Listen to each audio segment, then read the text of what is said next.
पुढे घ्या. ओके.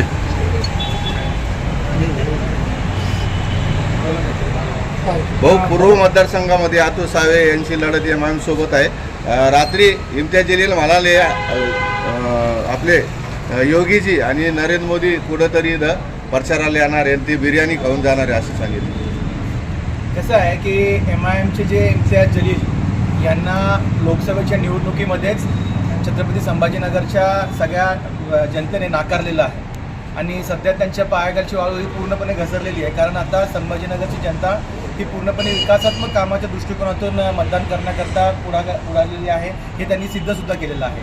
आणि त्यामुळे आता त्यांची पायाखालची वाळू घसरलेली असल्यामुळे इम्तियाज जलील सध्या काहीही वक्तव्य करायच्या मागे लागलेले आहेत. कारण त्यांना फक्त हिंदू मुस्लिम केल्याशिवाय या ठिकाणी निवडून येत नाही हे त्यांचं ध्येय होतं. मात्र आता संभाजीनगरची जनता ही कुठल्याही याच्यामध्ये आता विकासात्मक कामांमध्ये जाऊन त्या ठिकाणी मागच्या 2 टर्ममध्ये आदरणीय अतुलजी सावे यांना मोठ्या मताधिक्याने त्यांनी निवडून दिलं होतं आणि अतुलजी सावे साहेबांना नंतर कॅबिनेट मंत्रीपद त्या ठिकाणी मिळालं आणि त्यांच्या माध्यमातून आज संभाजीनगर शहरासाठी फार मोठ्या प्रमाणामध्ये जो निधी उपलब्ध झालेला आहे ही सगळ्या जनतेला हे माहिती आहे. त्यामध्ये विविध विकास कामे असतील, रोजगाराची कामे, उद्योग क्षेत्रातली कामे असतील, त्याशिवाय पाण्याचा प्रश्न आहे. या सगळ्या गोष्टींमध्ये ज्या मोठ्या स्पीडनी कामं झालेली आहेत हे सगळे संभाजीनगरची जनता सगळ्यांना माहिती आहे. त्यामुळे मला असं वाटतं की असे काहीतरी आरोप करायचे, चिल्लर आरोप करायचे आणि त्या चिल्लर आरोपामध्ये करून समोर असलेल्या पब्लिकला काहीतरी हसवायचं, विदूषकी चाळे करायचे, हेच त्यांचं सध्या काम आहे इलेक्शनच्या निवडणुकीपर्यंत, निकालापर्यंत.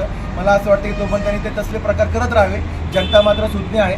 मोठ्या मताधिक्याने या ठिकाणचे महायुतीचे आमचे उमेदवार आदरणीय अतुलजी सावे साहेब हे निवडून येणार आहेत.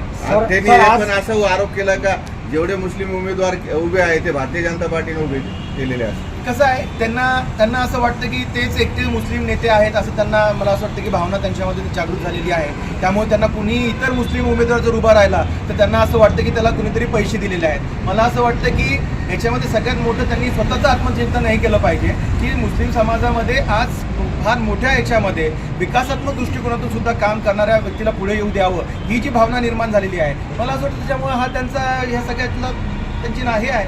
बरं, सत्ता आल्यास कुठंतरी प्रमोदजी राठोड साहेब तुम्ही केंद्र राज्यामध्ये मंत्रिमंडळावर तुमची वारणी लागणार असं बऱ्याच दिवसापासून तुम्ही काम करता. नाही, मी छत्रपती संभाजीनगरचा एक छोटासा कार्यकर्ता आहे. मी या ठिकाणी काम करायला मला खूप आवडतं आणि पक्षाने माझ्यावरती जी काही जबाबदारी दिलेली आहे ती मी अतिशय उत्साहाने आणि जोमाने पार पाडण्याचाच माझा प्रयत्न असतो. भाऊ, आज माजी मुख्यमंत्री अशोकराव चव्हाण साहेब शहरामध्ये आले आणि त्यांची पत्रकार परिषद झाली, त्याच्याबद्दल तुम्ही काय बोलणार?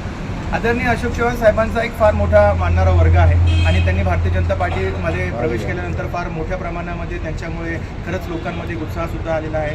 विशेषतः ज्या पद्धतीने ते विविध प्रश्नांची त्यांची मांडणी असते त्या सगळ्या गोष्टींमध्ये त्यांनी चांगल्या पद्धतीने पुढाकार घेतलेला आहे आणि ह्या याच्यामध्ये आज संभाजीनगर शहरामध्ये येऊन त्यांनी प्रेस कॉन्फरन्स घेतली. मला असं वाटतं नक्कीच महायुतीमध्ये उमेदवारांसाठी ही फार मोठी गोष्ट आहे आणि मतदानातसुद्धा त्यांचे विचार, त्यांच्या भावना लोकांपर्यंत ज्या पोहोचतील मला असं वाटतं सगळ्यांना सुद्धा या गोष्टीचा आनंदच होतो. मतदारांना प्रश्न असा आहे, पश्चिम मतदारसंघातून राजेश शिंदे तुमच्याच पक्षात होते, आता ते उद्धव ठाकरे गटामध्ये गेले, कशी लढत असणार?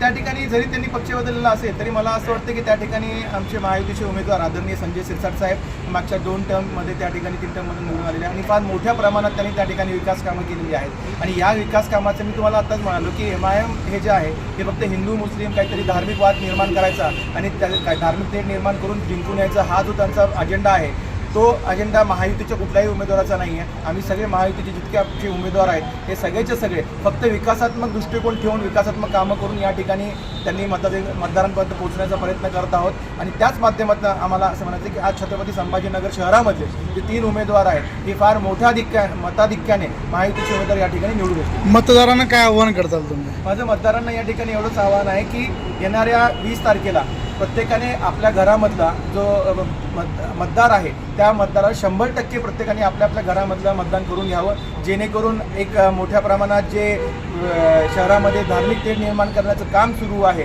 काही लोक कालसुद्धा कुठून तरी हैदराबादवरनं आले आणि या ठिकाणी काही विचित्र प्रकारची भाषणं करून गेले. मला असं वाटतं की बाहेरचा माणूस इथे येऊन आपल्याला शिकून जातो, याच्यापेक्षा आपल्या सर्व मतदारांनी, माझ्या मतदार बंधू भगिनींनी एकत्र येऊन मोठ्या मताधिक्याने घरातल्या सर्व लोकांनी मतदान करावं आणि 20 तारखेला मतदान करून ते आपल्या या ठिकाणी छत्रपती संभाजीनगर शहरावरती भगवा झेंडा फडकावा आणि विधानसभेवर सुद्धा महायुतीला निवडून देऊन भगवा झेंडा फडकावा. निमित्त आज खरंच म्हणजे खूप चांगला योग आहे की दीपावलीच्या निमित्ताने निवडणुका आणि हे एकत्र आलेले आहेत. बऱ्याच मंडळी जी बाहेरगावी गेलेली आहे ती सुद्धा या ठिकाणी आलेली आहे. आणि माझं तर सगळ्या मतदारांना आवाहन आहे की जसं दिवाळीसाठी आपण एकत्र येतो तसं आपण 5 वर्षातनं एकदा मतदानाच्या दिवशी संपूर्ण परिवारांनी एकत्र आलं पाहिजे आणि एकत्र पद्धतीने येऊन त्या ठिकाणी मतदान केलं पाहिजे. बरेचसे आपल्या घरातले सदस्य हे बाहेरगावी असतात, पण तसंच हा सुद्धा एक आपला लोकशाहीचा फार मोठा सण आहे. आणि या सणामध्ये सुद्धा जर आपण घरातले सगळे सदस्य एकत्र झालो आणि मतदानाला जर एकत्र गेलो तर मला